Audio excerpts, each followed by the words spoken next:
Hi friends, welcome back to my channel Chaitrika kitchen and vlogs అండి. మన ఛానల్లో 1K subscribes అయ్యారు. సబ్స్క్రైబ్ చేసుకున్న ప్రతి ఒక్కరికి చాలా అంటే చాలా థ్యాంక్స్ అండి.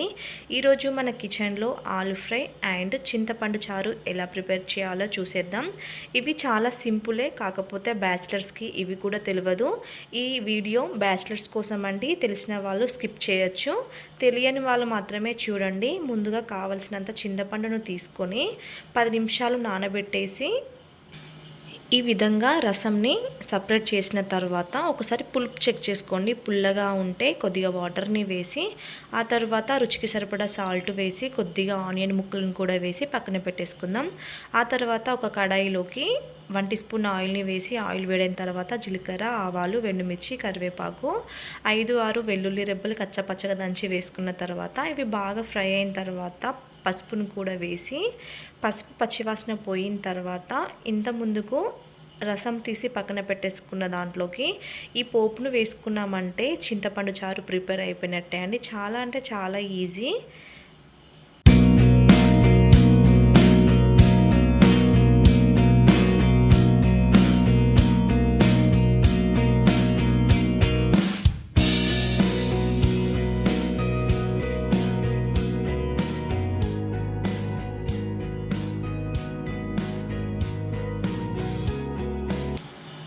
ఇప్పుడు సింపుల్ ప్రాసెస్లో ఆలు ఫ్రై ఎలా ప్రిపేర్ చేయాలో చూసేద్దాం.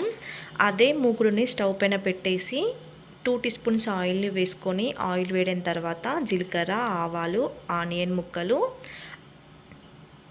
అలాగే కరివేపాకు, పచ్చిమిర్చి, ఎండుమిర్చి వేసి ఇవి ఫ్రై చేసుకోవాలి.